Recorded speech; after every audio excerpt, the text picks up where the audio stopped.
Merhaba arkadaşlar, örgü kanalıma hoş geldiniz. Bebeklerimiz için kolay ve güzel tığ işi bir şapka yaptım. Bunun takımı olarak yine tığ işi yandan düğmeli kolay bir hırka yaptım arkadaşlar.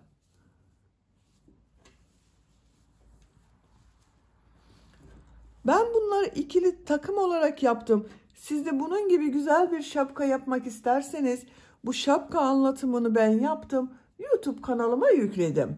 Bu şapkadan yapmak isteyen arkadaşlar için bu şapkanın olduğu YouTube linkini izlediğiniz bu videonun açıklama bölümüne ekliyorum. O link üzerine tıklarsanız siz de bu şapkadan yapabilirsiniz. Biz bugün bu kolay ve güzel tığ işi hırkaya yapacağız arkadaşlar. Ben bugün bu hırka anlatımını 0-3 ay arası bebek ölçüsüne göre yapıyorum. Siz bu yakadan başlama zincir sayısını daha fazla başlayarak her yaş çocuklarınız için yapabilirsiniz. Bu benimle aynı sayıda başlayıp bu arttırma sırasını benim yaptığımdan 1-2 sıra fazla yaparsanız 6-12 ay arası bebekleriniz için olur arkadaşlar. Nasıl büyük yapacağınızı videonun içinde anlatıyorum. Oraya bakabilirsiniz. Yandan düğmeli yaptım. Yaka bölümünün buraya bakın 3 düğme yaptım. Siz tercihinize göre bunu 4, 5, 6 düğmeli yapabilirsiniz. Bebeğe giydirip çıkarması kolay. Bakın bu bölümde, yaka bölümünde ve kol uçlarında da bir düz bir ters örgüler yaptım. Çok güzel oldu arkadaşlar. Hırka örgüsünde iplik olarak ben bugün bu ipliği kullandım. Kullandığım iplik üzerinde 100 gram iplikte 240 metre var. 2 adet iplik kullandım arkadaşlar. Siz daha ince iplik kullanıyorsanız 1,5 adet iplik yeterli olacaktır. Bu hırka örgüsünde her marka iplik ve renkleri kullanarak yapabilirsiniz. Tığ olarak ben bugün bu tığı kullandım. 6 numara 3,5 milimetre tığ kullandım. İplik biraz orta kalınlıkta bir iplik arkadaşlar, bakın. 6 numara 3,5 milimetre tığ kullandım. Yumuşak bir örgü elde ettim. Benim elim çok sıkı değil. Sizin eliniz sıkıysa tığ işi örgülerde yaptığınız örgü hem sert olur hem de ölçü benim yaptığım ölçüden daha küçük olur. Eliniz sıkıysa 4-4,5 milimetre tığları kullanırsanız daha güzel olur. Ölçülerini videonun sonunda ölçüyorum. Oraya bakabilirsiniz. İpliği tığ hazırlayalım. Hep birlikte bu kolay ve güzel tığ işi hırka anlatımına başlayalım. Örgü kanalıma abone değilseniz abone olmayı unutmayın lütfen. Örgü kanalıma abone olmak ücretsiz. Örgü kanalıma ücretsiz abone olup beğeni ve yorumlarınızı yaparsanız çok sevinirim arkadaşlar. Hepinize kolay gelsin. İyi çalışmalar.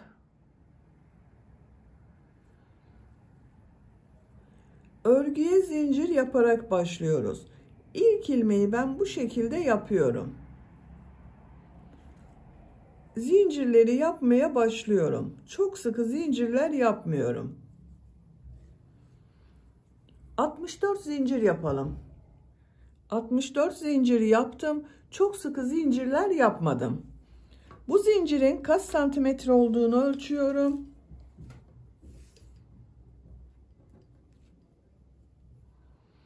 29 santimetre zincir uzunluğu var. Elimin sıklığına göre, iplik kalınlığına göre 29 santimetre için ben 64 zincir yaptım. Sizin eliniz sıkıysa daha fazla zincir yapmanız gerekebilir arkadaşlar. 3 zincir dönüş için yapıyorum. 1, 2, 3. Tığ üzerine iplik alıyorum. 3 ilmek atlıyorum. 1, 2, 3. 4. ilmek içine trabzan yapıyorum. Diğer ilmeklere trabzan yaparak devam ediyorum. Her ilmek üzerine bir trabzan yapıyoruz. Bu sıra başında yaptığım, bakın 3 ilmek atlayarak bir trabzan yaptım. Bununla birlikte toplam 64 trabzan olacak. Sıra sonuna kadar devam edelim. Zincirler üzerine trabzan yaparak sıra sonuna kadar tamamladım. Bir sıra trabzan sırası yaptım arkadaşlar. Bu bir sıra üzerinde 64 trabzan var.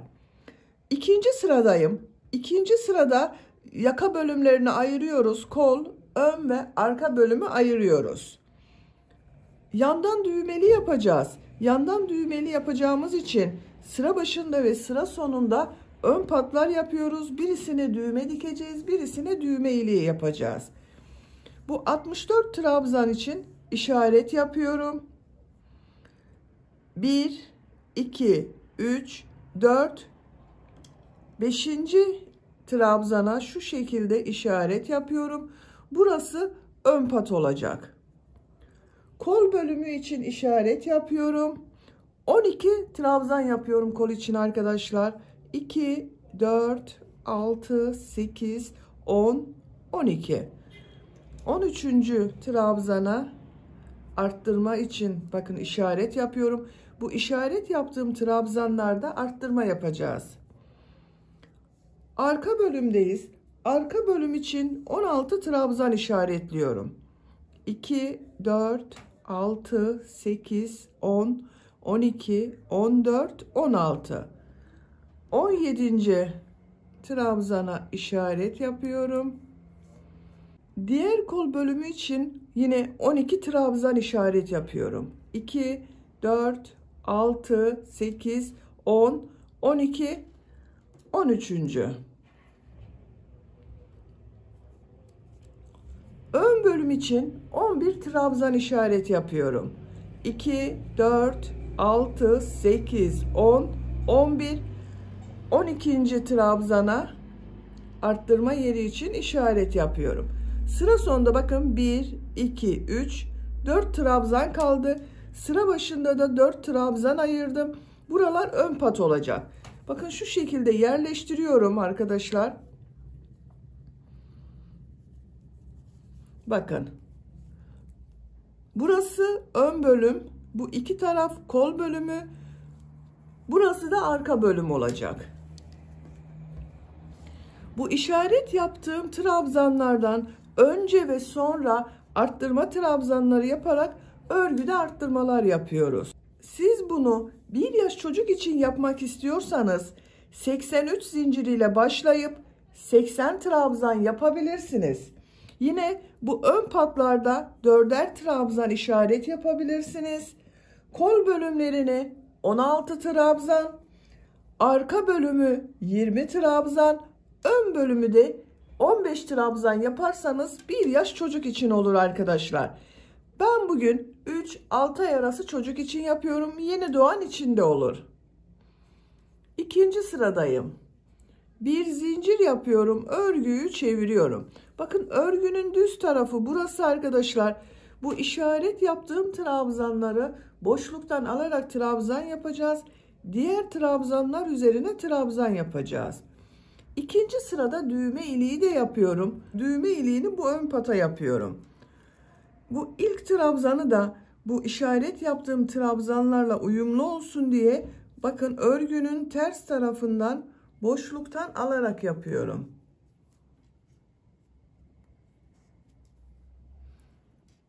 Bu trabzan üzerine trabzan yapıyorum. Düğme iliği yapmak için bir zincir yapıyorum. Bir ilmek atlıyorum. Bir trabzan yapıyorum. Bakın ilk trabzanı boşluktan aldım, trabzan yaptım. Bir trabzan yaptım, düğme iliği için bir zincir yaptım, bir ilmek atladım, trabzan yaptım. Bu trabzanı örgünün ters tarafından boşluktan alıyorum, trabzan yapıyorum. Bakın ön patlarda arttırma yapmıyorum. 4 trabzan ile örgü bitesiye kadar devam edecek. Buraya bir arttırma trabzanı yapıyorum. Bakın boşluktan alarak yaptığım trabzandan sonra arttırma trabzanı yaptım. Diğer ilmeklere trabzan yaparak devam ediyorum.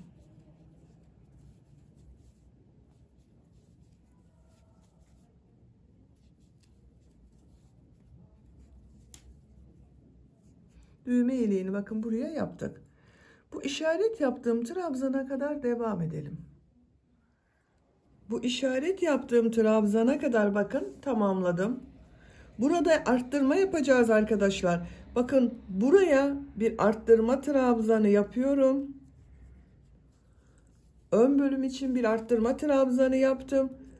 Boşluktan alıyorum. Bakın örgünün ters tarafından şu şekilde boşluktan alıyorum, trabzan yapıyorum. Kol bölümü için buraya bir arttırma trabzanı yapıyorum. Diğer ilmeklere trabzan yaparak devam ediyorum.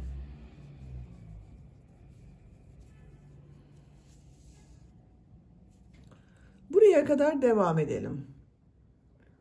Bu işaret yaptığım trabzana kadar bakın, trabzan olarak yaptım. Bu işaret yaptığım trabzandan önce bu boşluğa yine bir arttırma yapıyorum. Bu işaret yaptığım trabzanı örgünün ters tarafından boşluktan alıyorum, trabzan yapıyorum.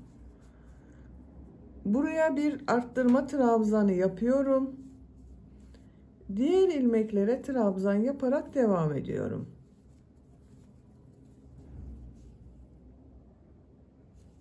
Buraya kadar devam edelim. Buraya kadar bakın trabzan yaptım. Bu işaret yaptığım trabzandan önce boşluğa bir arttırma trabzanı yapıyorum. Bu işaret yaptığım trabzan ters taraftan boşluktan alıyorum, trabzan yapıyorum. Buraya bir arttırma trabzanı yapıyorum. Diğer ilmeklere trabzan yaparak devam ediyorum. Buraya kadar devam edelim. Buraya kadar bakın trabzanları tamamladım. Bu işaret yaptığım trabzandan önce buraya bir arttırma trabzanı yapıyorum. İşaret yaptığım bu trabzanı örgünün bakın ters tarafından boşluktan alıyorum, trabzan yapıyorum. Ön pattayım. Ön patta arttırma yapmıyorum. Bakın burada arttırma yapmıyorum. 4 trabzan üzerine trabzan yapıyorum.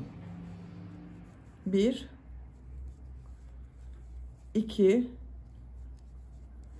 3 4. trabzanı bir alt sırada 3 ilmek atlayarak yaptığım bir trabzan var. 3. zincire tığ takıyorum, trabzan yapıyorum. Bakın burada da 4 trabzan oldu. Bu ön patlar 4 trabzan ile devam edecek. Kol bölümünde, arka bölümde ve ön bölümde her sırada 2 trabzan artma yapacağız arkadaşlar.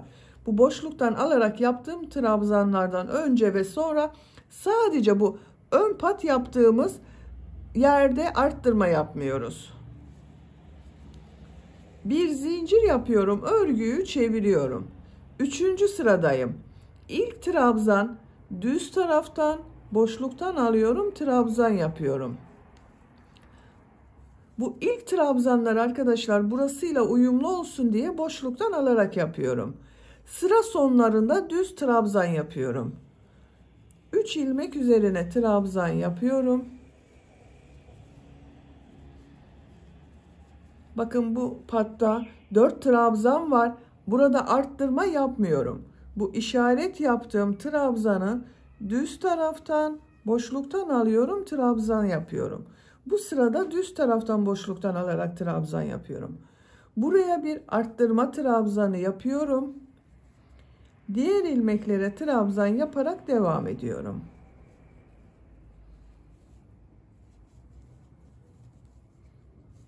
Buraya kadar devam edelim. Buraya kadar trabzan yaptım. Boşluktan alarak yaptığım bu trabzandan önce bir arttırma trabzanı yapıyorum. Bu trabzanı boşluktan alıyorum, trabzan yapıyorum. Buraya yine bir arttırma trabzanı yapıyorum. Diğer ilmeklere trabzan yaparak devam ediyorum. Arttırmalar bu şekilde olacak arkadaşlar. Bu boşluktan alarak yaptığımız trabzandan önce ve sonra birer defa trabzan yapıyoruz. Burada da yine arttırma trabzanları yapalım. Bu ön pata kadar devam edelim. Buraya kadar tamamladım. Boşluktan alarak yaptığım trabzanlardan önce ve sonra bakın arttırma trabzanları yaptım. Ön pattayım. Burası ön bölüm oluyor. Bakın düğme iliği yaptığımız taraf ön bölüm. Ön bölüm için buraya bir arttırma trabzanı yapıyorum. Boşluktan alarak trabzan yapıyorum. İlmek üzerine trabzan yapıyorum. Düğme iliği yaptığım bir zincir üzerine trabzan yapıyorum. 2 ilmek üzerine trabzan yapıyorum. Bakın düğme iliği daha belirgin oldu. Bir zincir yapıyorum, örgüyü çeviriyorum. İlk trabzanı bu boşluktan alarak yaptığımız trabzanlarla uyumlu olması için ters taraftan boşluktan alıp trabzan yapıyorum. 3 trabzan üzerine trabzan yapıyorum.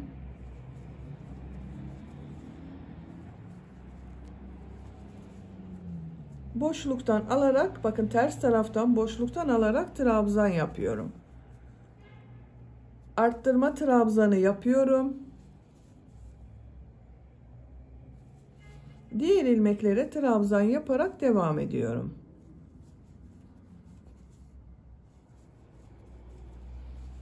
Bu boşluktan alarak yaptığımız trabzanlardan önce ve sonra trabzanlar yapalım. Diğerlerine birer defa trabzan yapalım. Sıra sonuna kadar devam edelim. Sıra sonuna kadar tamamladım. Sıra sonunda bakın 4 trabzan üzerine trabzan yaptım. Bir zincir yapıyorum. Örgüyü çeviriyorum. 5. sıradayım. Bu ilk trabzan, düz taraftan boşluktan alıp trabzan yapıyorum. Bakın bu ilk trabzanlar arkadaşlar, sıra sonunda ilmek üzerine trabzan yapıyoruz. Sadece sıra başlarında düz veya ters tarafından boşluktan alarak trabzan yapıyoruz. 3 trabzan üzerine trabzan yapıyorum.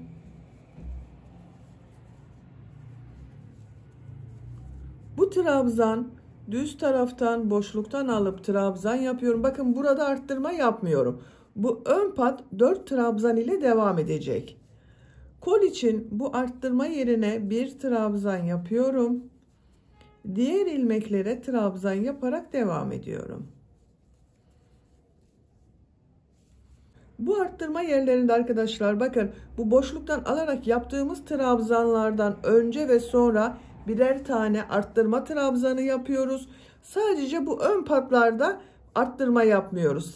Bundan önce yapıyoruz veya tersten yaparken sonra yapıyoruz. Bu sıra başında ve sıra sonunda 4 trabzan örgü bitesiye kadar devam edecek. Sıra sonuna kadar devam edelim. Sıra sonuna kadar tamamladım. Sıra sonunda bakın 4 trabzan yaptım. Bir zincir yapıyorum. Örgüyü çeviriyorum. 6. sıradayım. Bu ilk trabzan, ters taraftan boşluktan alıp trabzan yapıyorum. 3 trabzan üzerine trabzan yapıyorum.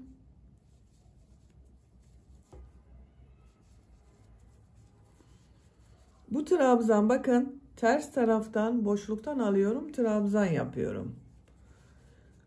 Buraya bir arttırma trabzanı yapıyorum. Diğer ilmeklere trabzan yaparak devam ediyorum. Sıra sonuna kadar devam edelim. Sıra sonuna kadar tamamladım. Bir zincir yapıyorum, örgüyü çeviriyorum. 7. sıradayım. İlk trabzan, bakın düz taraftan boşluktan alıp trabzan yapıyorum. 3 trabzan üzerine trabzan yapıyorum.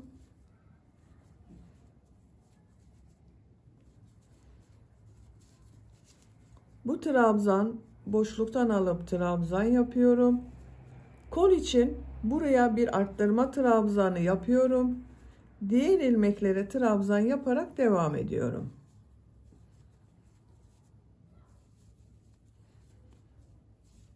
Bu arttırma yerlerinde yine bakın boşluktan alarak yaptığımız trabzanlardan önce ve sonra birer defa trabzan yapalım. Buraya kadar devam edelim. Sıra sonunda yine düğme iliği yapacağız. Buraya kadar tamamladım. Bakın arttırma yerleri olarak bu boşluktan alarak yaptığım trabzanlardan önce ve sonra birer defa arttırma trabzanları yaptım.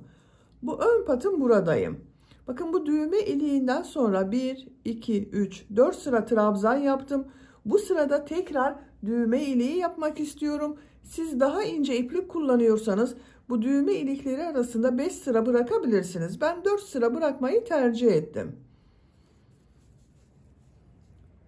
Buraya arttırma trabzanı yapıyorum. Bu trabzanı boşluktan alıp trabzan yapıyorum. Bu trabzan üzerine bir trabzan yapıyorum. Bakın buraya arttırma trabzanı yapmıyoruz arkadaşlar. Ön patların buraya yapmıyoruz. Sadece kol bölümünde arttırma yapıyoruz. Bu ön patların olduğu yerde. Düğme iliği için bir zincir yapıyorum. Bir ilmek atlıyorum. 2 ilmek üzerine trabzan yapıyorum. Bakın ikinci düğme iliğinde yaptım. Üçüncü düğme iliğinde 4 trabzan sırası sonra 5. trabzan sırasında yapacağız. Bir zincir yapıyorum. Örgüyü çeviriyorum. 8. sıradayım. Bu ilk trabzan ters taraftan boşluktan alıp trabzan yapıyorum. Bu trabzan üzerine trabzan yapıyorum. Düğme iliği yaptığım zincir üzerine bir trabzan yapıyorum. Bu trabzan üzerine trabzan yapıyorum. Bu trabzanı ters taraftan boşluktan alıp trabzan yapıyorum. Buraya bir arttırma trabzanı yapıyorum. Diğer ilmeklere trabzan yaparak devam ediyorum.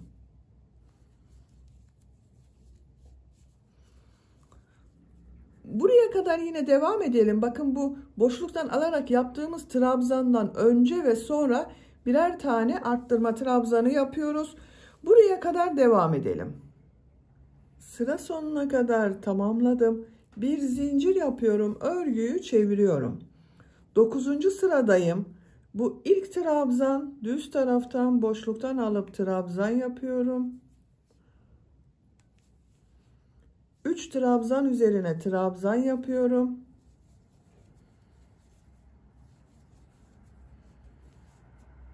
Boşluktan alıp trabzan yapıyorum. Arttırma yerine bir trabzan yapıyorum. Diğer ilmeklere trabzan yaparak devam ediyorum.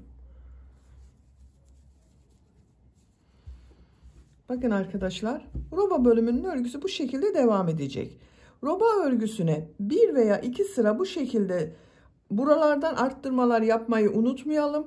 Arttırmalar yaparak devam edelim. Roba bölümünü 10 sıra olarak tamamladım. 1, 2, 3, 4, 5, 6, 7, 8, 9, 10. Düğme iliği yaptım. Bakın bu sıradan sonra 1, 2, 3 sıra yaptım arkadaşlar. Roba bölümünü burada bitiriyorum. 11. sıradan itibaren kolları gövde bölümünden ayırma işlemi yapıyorum arkadaşlar. Siz biraz büyük olsun istiyorsanız 1 veya 2 sıra devam edebilirsiniz. Bu şekilde. Bakın görüntüsü böyle. Bu ön pat üzerine düğme ilikleri yaptığımız bu ön patı getiriyorum. Görüntüsü bu şekilde görünüyor.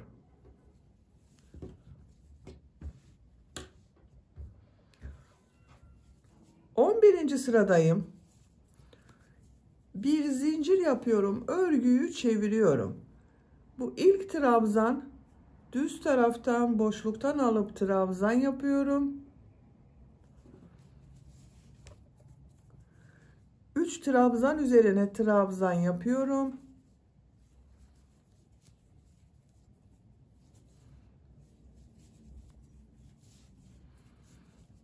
Bu trabzanı boşluktan alıp trabzan yapıyorum. Bakın ön pat örgüsünü yaptık. Bu arttırma yerine ön bölüm için yapıyorum arkadaşlar. 2 trabzan yapıyorum. Bakın 2 trabzan yaptım. Kol altı için bir zincir yapıyorum. Çok sıkı zincir yapmadım. Tığ üzerine iplik alıyorum. Kolda bulunan bütün trabzanları atlıyorum. Bakın kol bölümünde bulunan bu boşluğa arka bölüm için 2 trabzan yapıyorum.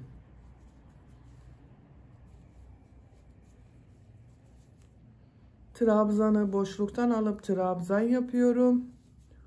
Arttırma yerine 2 trabzan yapıyorum. Gövde bölümü dar olmasın diye bakın buralara 2 trabzan yaptım. Bakın arkadaşlar, bu şekilde gövde bölümünün ilk sırasını oluşturduk. Arka bölümde bulunan diğer ilmeklere trabzan yaparak devam ediyorum.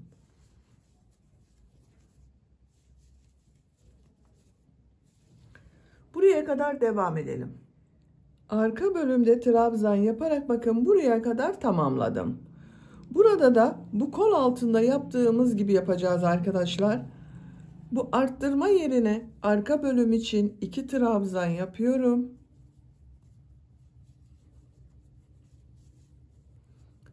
Bu trabzanı düz taraftan boşluktan alıp trabzan yapıyorum. Bu arttırma yerine 2 trabzan yapıyorum. Bakın bu boşluktan alarak yaptığım trabzandan önce arttırma için 2 trabzan yaptım. Sonra yine 2 trabzan yaptım. Kol altı için bir zincir yapıyorum. Burada da bir zincir yaptım. Burada da bir zincir yapıyorum. Tığ üzerine iplik alıyorum. Kolda bulunan bütün trabzanları atlıyorum. Bakın bu boşluktan alarak yaptığım trabzandan önce buraya arttırma için 2 trabzan yapıyorum. Bu trabzan boşluktan alıyorum, trabzan yapıyorum. Ön bölüm için buraya 2 arttırma trabzanı yapıyorum. Bakın bu kol altı da diğer kol altında yaptığımız gibi oldu. Diğer ilmeklere trabzan yaparak devam ediyorum. Buraya kadar devam edelim. Buraya kadar ön bölümde trabzanları yaptım. Bu bakın boşluktan alarak yaptığım trabzandan önce arttırma için 2 trabzan yapıyorum. Son arttırmalar arkadaşlar, başka arttırma yapmayacağız. Bu trabzanı boşluktan alıyorum, trabzan yapıyorum. 4 trabzan üzerine trabzan yapıyorum.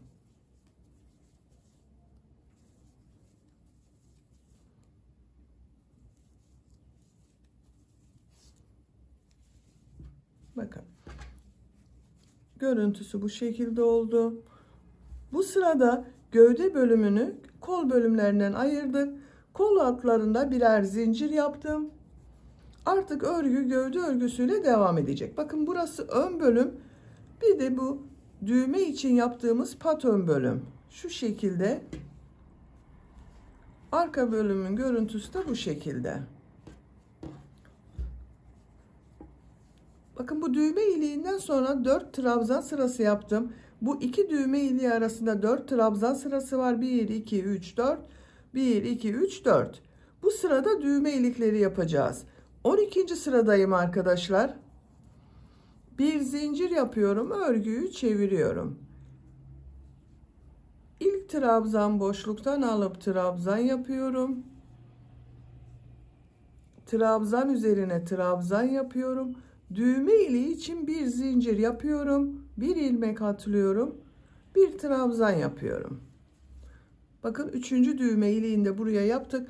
Ben bugün bu örgüde 3 düğme iliği yapıyorum. Siz tercihinize göre 4-5 düğmeli olarak örgünün sonuna kadar devam edebilirsiniz. Bu trabzanı bakın örgünün ters tarafından boşluktan alıp trabzan yapıyorum. Artık arttırma yapmıyorum. İlmekler üzerine trabzan yapıyorum.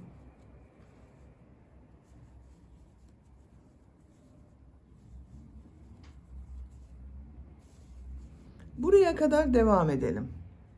Buraya kadar trabzan olarak yaptım. Bakın ön bölümün görüntüsü bu şekilde arkadaşlar. Bu trabzanı boşluktan alıp trabzan yapacağız. Bakın şu şekilde örgünün ters tarafından boşluktan alıp trabzan yapıyorum. 2 trabzan üzerine trabzan yapıyorum. Kol altında bir zincir yaptım. Bu bir zincir üzerine 3 trabzan yapıyorum. Arttırma yapıyorum bakın. 1 2 3 Burada 2 trabzan var. Bunların üzerine trabzan yapıyorum. Bu boşluktan alarak yaptığım trabzandayım. Bunu örgünün ters tarafından boşluktan alıp trabzan yapıyorum. Diğer ilmeklere trabzan yaparak devam ediyorum.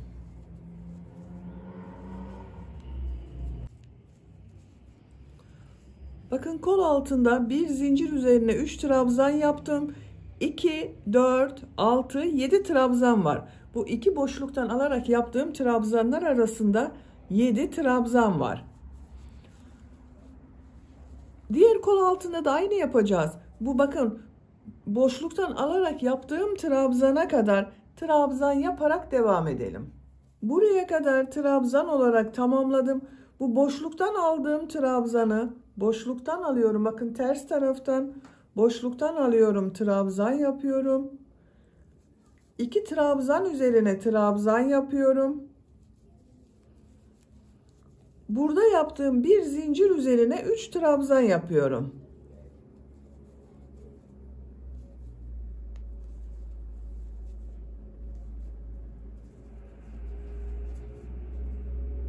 Bu trabzan üzerine trabzan yapıyorum. Trabzan üzerine trabzan yapıyorum. Bu ters taraftan bakın boşluktan alıyorum. Bunu unutmayalım arkadaşlar. Ters taraftan veya düz taraftan boşluktan alarak yapmayı unutmayalım bu trabzanlara. Bakın bu kol altında da 3 trabzan fazla yaparak arttırma yaptım. Bunun aynısı oldu. Bu arada bakın 2, 4, 6, 7 trabzan var. Burada da 7 trabzan olacak. 2, 4, 6, 7. Bu iki boşluktan alarak yaptığımız trabzan arasında 7 trabzan var. İlmekler üzerine trabzan yaparak devam ediyorum.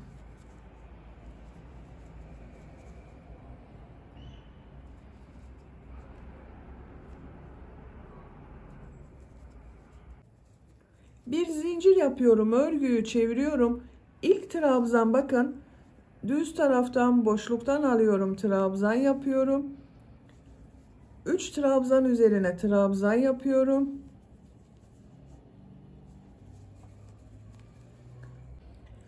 Düz taraftan boşluktan alıp trabzan yapıyorum. Diğer trabzanlar üzerine trabzan yapıyorum.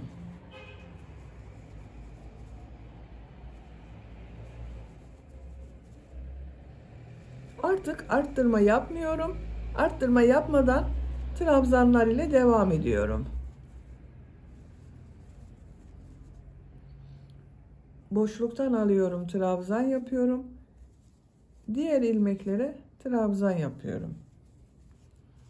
Bakın arkadaşlar, burası 7 trabzan ile devam edecek. Bu kol altında da yine aynı yapalım. Bakın bu trabzanları boşluktan alıp trabzan yapalım. Bu trabzan üzerine trabzan yapalım. Buraya kadar devam edelim. Sıra sonuna kadar tamamladım. Bakın burada yaptığım düğme iliğini yine sizinle yapalım. Şu şekilde trabzanı boşluktan alıyorum. Trabzan üzerine trabzan yapıyorum. Düğme iliği yaptığım zincir üzerine bir trabzan yapıyorum. Trabzan yapıyorum. Son ilmeğe trabzan yapıyorum. 3 düğme iliği yaptım arkadaşlar. Ben başka düğme iliği yapmıyorum. Siz düğme iliği yapmak istiyorsanız bu arada bıraktığımız trabzan sayısınca örgü bitesiye kadar devam edebilirsiniz. 4, 5, 6 düğmeli olarak yapabilirsiniz. Bir zincir yapıyorum. Örgüyü çeviriyorum. İlk trabzanı bakın ters taraftan boşluktan alıp trabzan yapıyorum. Trabzan üzerine trabzan yapıyorum.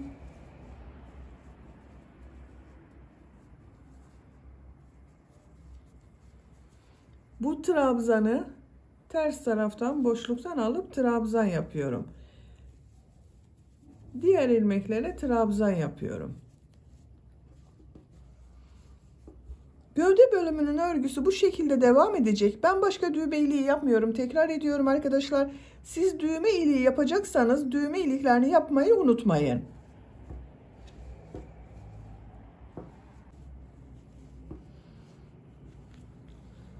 Gövdenin örgüsüne devam edelim. Gövde örgüsünü tamamladım. Kaç sıra yaptığımı sayıyorum.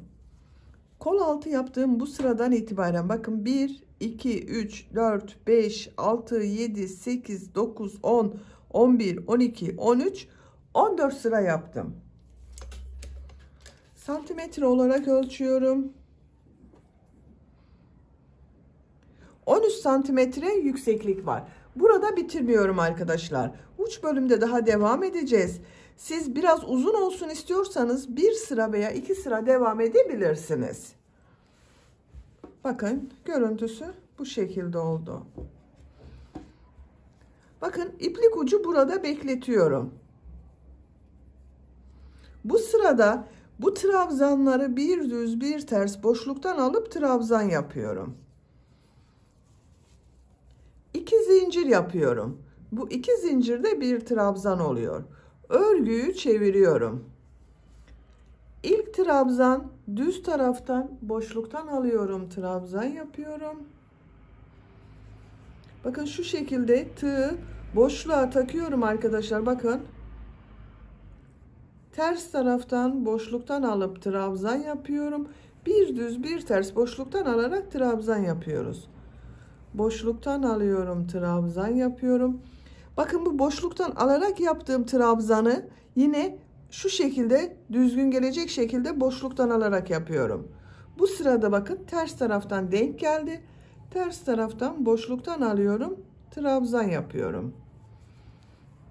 Bakın. Diğer trabzan bir düz bir ters boşluktan alarak trabzan yapıyorum.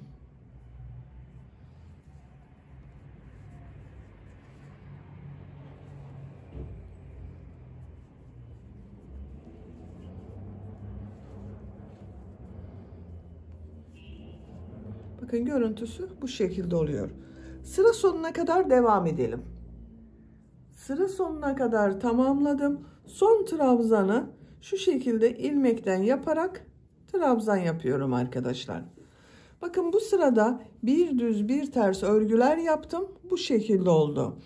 Burada bir şey hatırlatmak istiyorum arkadaşlar. Bakın bu arka bölümde şu düz gelen, bakın düz taraftan boşluktan alarak yaptığım trabzanın denk gelmesi için şurada 2 trabzanı boşluktan alarak trabzan yaptım. Bunun düz gelmesi için, bakın buradan düz görüntü olması için başka bir şey yapmadım.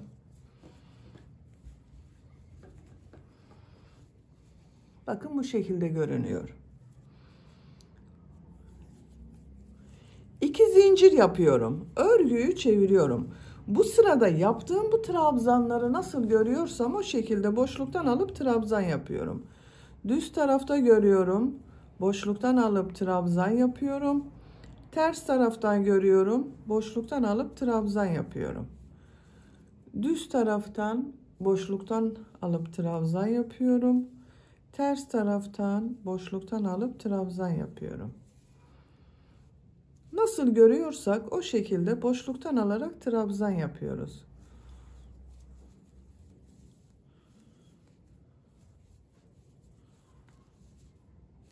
Sıra sonuna kadar devam edelim. Sıra sonuna kadar tamamladım. İpliği kesiyorum.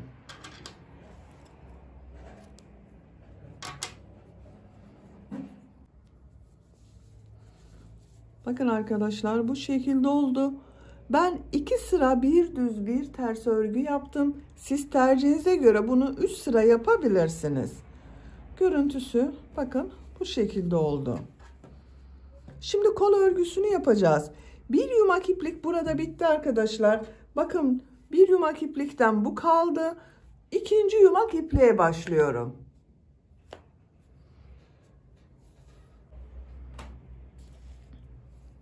Gövde bölümünü bitirdik. Şimdi kol örgüsünü yapalım. Kol altından başlıyorum. Kol altında yaptığım bu bir zincire ipliği bağlıyorum.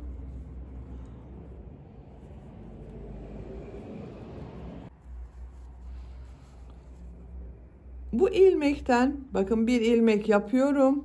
Tığ üzerine iplik alıyorum. Bu arttırma yerine kol bölümü için 2 trabzan yapıyorum.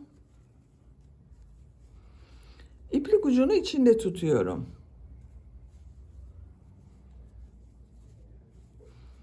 Diğer ilmekler üzerine trabzan yaparak devam ediyorum. Her ilmek üzerine bir trabzan yapıyorum.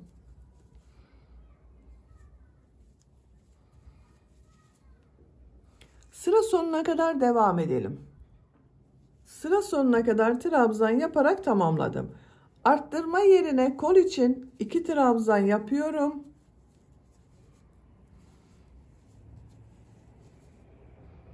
Sıra başında da 2 trabzan yaptım. Sıra sonunda da bakın arttırma yerine 2 trabzan yaptım.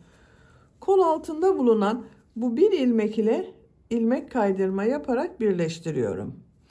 Bakın bir sıra trabzan sırası yaptım. 2 zincir yapıyorum. Örgüyü çeviriyorum. Her ilmek üzerine bir trabzan yapıyorum.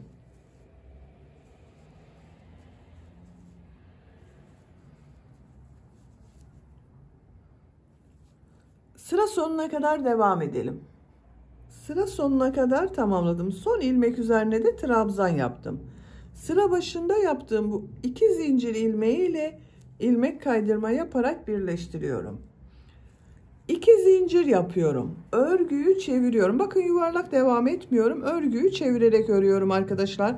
Bu gövde bölümü ile kol bölümü arasında farklı bir görüntü olmaması için örgüyü çevirerek örüyorum. İlk ilmek üzerine trabzan yapıyorum. Diğer ilmeklere trabzan yaparak devam ediyorum. Sıra sonuna kadar devam edelim. Sıra sonuna kadar tamamladım. Bakın son ilmeğe de trabzan yaptım. İlk yaptığım bu ilmek ile ilmek kaydırma yaparak sırayı birleştiriyorum. 2 zincir yapıyorum. Örgüyü çeviriyorum. Yine her ilmek üzerine trabzan yapıyorum.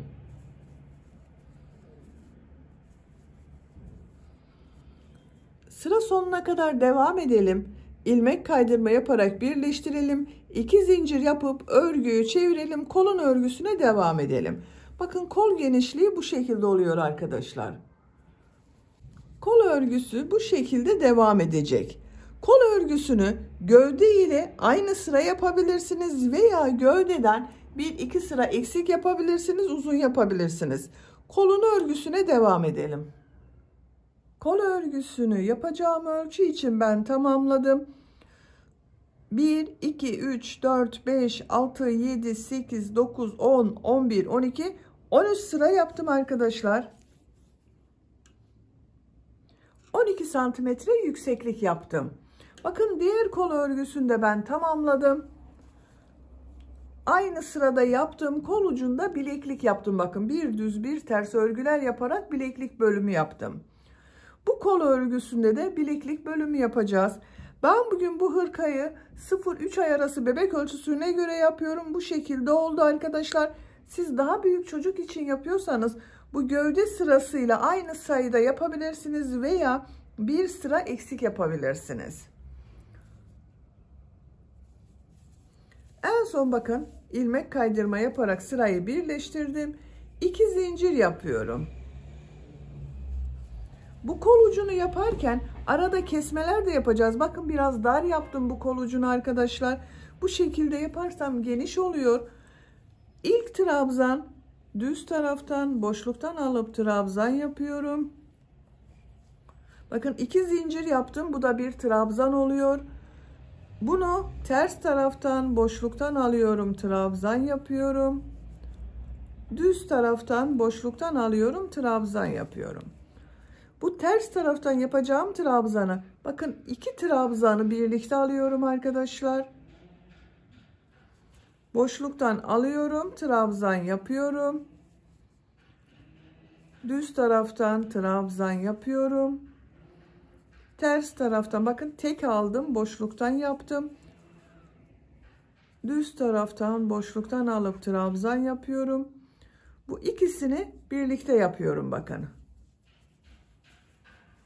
Birinde tek yapıyorum, birinde ikisini birlikte yaparak kesme yapıyorum. Boşluktan alıyorum, trabzan yapıyorum. Tek olarak boşluktan alıyorum, trabzan yapıyorum. Çift yapıyorum bakın bunu. İkisini birlikte alıyorum, ters taraftan trabzan yapıyorum. Sıra sonuna kadar devam edelim. Sıra sonuna kadar tamamladım. Sıra sonuna kadar tamamladım. İlk ilmek ile ilmek kaydırma yaparak birleştiriyorum.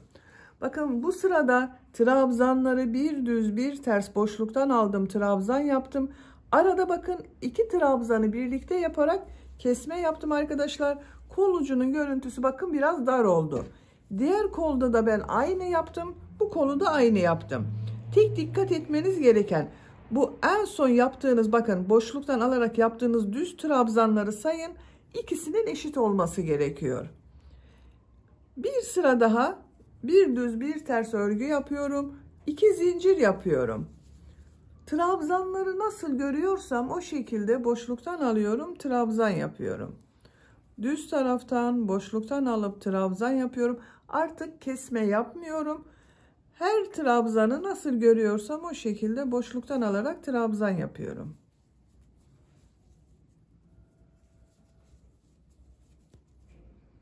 Sıra sonuna kadar devam edelim. Sıra sonuna kadar tamamladım. Son trabzan düz taraftan boşluktan aldım, trabzan yaptım. İlk ilmek ile ilmek kaydırma yaparak birleştiriyorum. İpliği kesiyorum.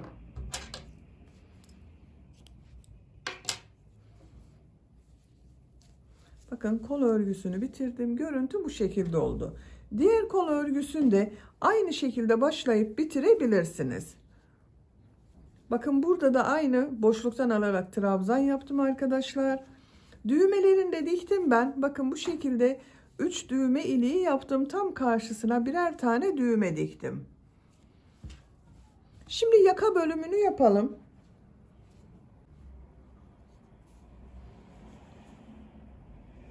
Yaka örgüsünün bakın buradan bir ilmek yapıyorum. Yaka çevresinde burada yaptığım gibi bir düz bir ters örgüler yapıyorum. 2 zincir yapıyorum. Tığ üzerine iplik alıyorum. Bu ilk trabzanın düz taraftan görünmesini istiyorum. Onun için bu ikinci trabzanı örgünün ters tarafından boşluktan alıyorum, trabzan yapıyorum. Düz taraftan boşluktan alıp trabzan yapıyorum. Ters taraftan boşluktan alıp trabzan yapıyorum. Bir düz bir ters boşluktan alarak trabzan yapıyoruz.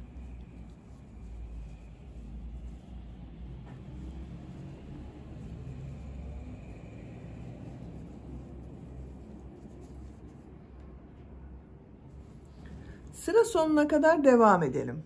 Sıra sonuna kadar tamamladım. Bu sırada bakın yaka bölümünde trabzanları bir düz bir ters boşluktan aldım, trabzan yaptım.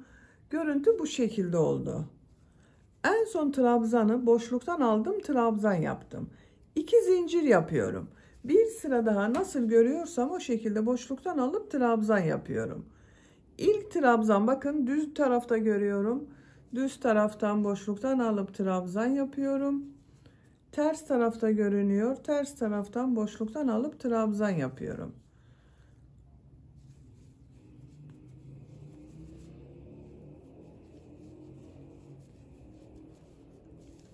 Sıra sonuna kadar devam edelim. Sıra sonuna kadar tamamladım. Son trabzanı şu şekilde boşluktan alıyorum, trabzan yapıyorum. İpliği kestim arkadaşlar. Bakın yaka örgüsünü bitirdim. Siz tercihinize göre bir sıra daha devam edebilirsiniz. Ben küçük yaptığım için burada bitirdim. Böylece hırka örgüsünü de bitirdim. Bakın çok güzel oldu.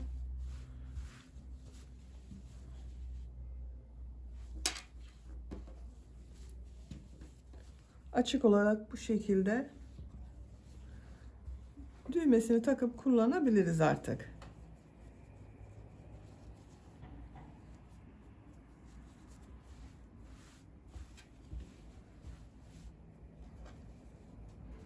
Bitmiş olarak ölçülerini söylüyorum. Kol altının buradan gövde genişliğini ölçüyorum. 22 santimetre. Yüksekliği ölçüyorum. Kol altından gövde yüksekliği 15 santimetre. Omuzdan tam yüksekliğini ölçüyorum.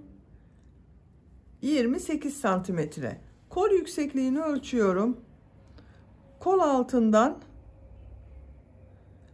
12 santimetre. Bakın omuzdan itibaren ölçüyorum. 25 santimetre. Ben bugün 0-3 ay arası bebek için yaptım arkadaşlar. Bu büyüklükte oldu. Beni dinlediğiniz ve izlediğiniz için hepinize çok teşekkür ederim. Örgü kanalıma abone değilseniz abone olmayı unutmayın lütfen. Sizlerle yeni örgülerde görüşmek dileğiyle. Hoşça kalın, sevgiyle kalın.